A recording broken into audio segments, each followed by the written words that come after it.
All right, what's up, Dragon Brood? This is day 9, I think, of Aetherdrift Previews, and it means we only have about 2 more days before we see the complete set. But let's go ahead and talk about the stuff that we got previewed today, because there's a lot of interesting things from the sound of things.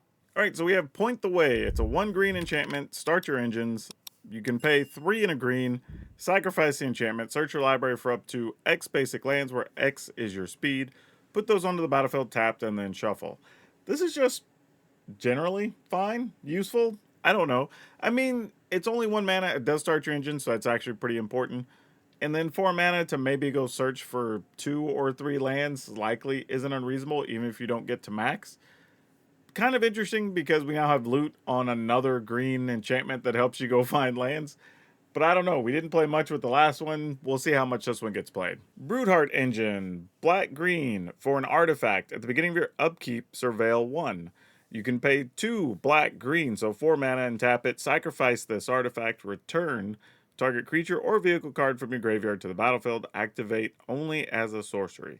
This is kind of cool, right? It's a way to put stuff in your graveyard while also fixing your draws every turn, which is kind of cool. And then, like, you could pay 4 at some point just to get something back, and it actually comes back to the battlefield. So it's like a pseudo reanimator card because it's creature or vehicle.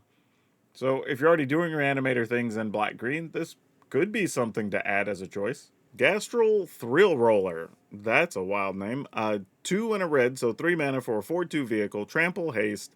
When this vehicle enters, it becomes an artifact creature until end of turn. Crew for 2. You can pay 2 and a red, discard a card, return this card from your graveyard to the battlefield with a finality counter on it. Activate only as a sorcery. This is interesting because in the previous set, there was I think it was a 5/3 card that kind of did the same thing, came into play, had haste on their turn, was a creature. So it allows you to attack without having to crew something, right? And a 4/2 isn't huge because it can be blocked by just about everything, but they did give it trample, which does make a difference. And being able to get it back is also pretty sweet. So I think this is actually playable. Like, maybe not terribly exciting, but if you are doing any type of vehicle aggro deck with red, this is definitely something that should be included. Rover Blades, 3 colorless, 2/2. Oh, vehicle. Oh, weird. It looks like an artifact, but it's an artifact vehicle. Has double strike. Equipped creature has double strike. Wait, it's an equipment art vehicle. That's why this looks weird. All right, so Rover Blades is a 3 colorless 2/2 vehicle that also has an equip cost of 4 and a crew cost of 2. It itself has double strike, but the creature it equipped can also have double strike. This is a weird card. How do I feel about it? I don't know. Like, it sort of reminds me of, what was it, like Dragon Blades or whatever that thing was from Kamigawa, right? The red artifact where you can give something double strike.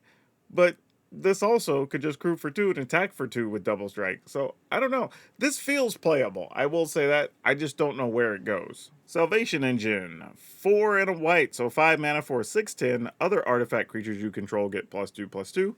Whenever this vehicle attacks, return up to 1 target artifact card from your graveyard to the battlefield. Crew of 6. Now, crew 6 sounds crazy, but you are giving all other artifact creatures +2/+2. So any of your artifacts that are already large could be able to crew this.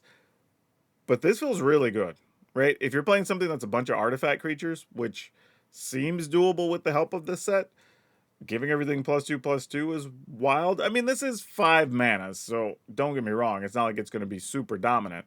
But if it sticks and you get to attack with it, well, now you're just getting stuff back out of the yard. That's pretty crazy because they come right into the battlefield. Skyseer's Chariot. 1 and a white, so 2 mana for a 3/3 flying vehicle. As this vehicle enters, choose a non-land card name. Activated abilities of sources with the chosen name cost 2 more to activate. Crew of 2. So this is kind of an interesting card, right? Because even if you don't ever crew it, you could just make something for your opponent annoying. And this could matter. Let's say we're in a world where everybody is trying to crew. I guess crew is isn't an activated cost. So it's like something like what do we call an exhaust, right? Like those are a thing. That could be a big deal. if there's just any other abilities that people are paying for regularly, like spending any amount of mana, like that could be a thing. So I don't know. Like this feels more of a sideboard card than a main deck card. However, if I'm already playing vehicles, it is a 3/3 flying vehicle. I mean, could also just cause problems for your opponents in general. So this probably gets some amount of play, especially I'm assuming the Boros vehicles deck will be real. This is a flying vehicle that will matter. Right, this one we have to go back to the translation for it, but it's Waxform Thief. It's a 4 mana, so 3 and a blue creature. It has flash. It's a 0/0, and you may have it enter as a copy of a creature or artifact you control, and it has cycling of 2. This is just another clone. However, this is a superior clone in the sense that it has flash, which is kind of surprising and awesome. It can copy a vehicle. It doesn't just have to be a creature. Actually, if this translation is correct, it's creature or artifact, which is even more powerful because it doesn't have to be a vehicle necessarily. I'm assuming it's probably vehicle, but we'll see whenever I see an English translated one. But if it is just artifact, this card is actually very strong. And then on top of that, it has cycling if there's nothing to copy. Webstrike Elite. Green for a 3/3 insect archer with reach. It has cycling of X green. You discard this and draw a card. When you cycle this card, destroy up to 1 target artifact or enchantment with mana value X. Whew, how do we feel about this card? So you would have to pay 4 to cycle it and destroy something that costs 2 or less, right? No, it's actually mana value X, so not even X or less. So you got to pay the exact cost, which is fine. Yeah, I don't know. A 3/3 for 2 is very good. You know, obviously can't be hit by cut down on turn 2 or whatever, which is super strong. It's bringing a lot to the table. It also has reach, right? Which does matter in current Magic, and especially in Standard. I'm going to say this is playable, but mostly on rate of being a 3/3 for 2 mana that has reach. The cycling is kind of a bonus, because like later in the game you might just be digging for something and that's fine.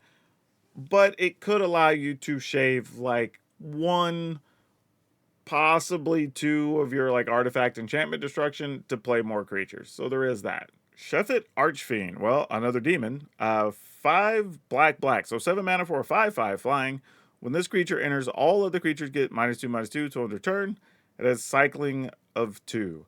Not great, honestly, compared to all the other things that cost 5 that black can play right now, or 4 in some cases. So probably not going to see a lot of play in that regard.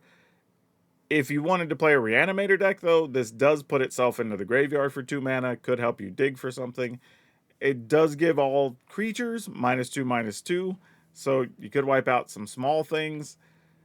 It has uses. I'm not going to say it's absolutely terrible. It has uses. But right now, as far as just getting into 60 card stuff, it is outclassed by so many cards at that cost. Monument to Endurance. 3 colorless artifact. Whenever you discard a card, choose one that hasn't been chosen this turn.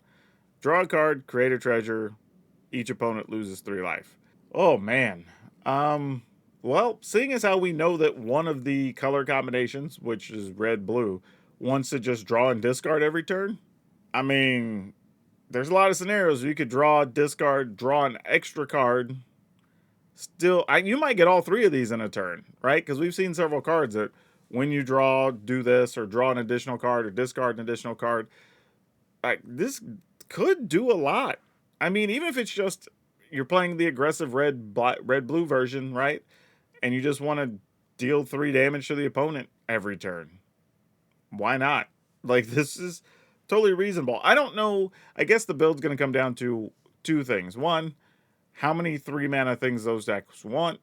And 2, how many of this particular Monument of Endurance or Monument to Endurance do those decks actually want, because they don't do anything on their own.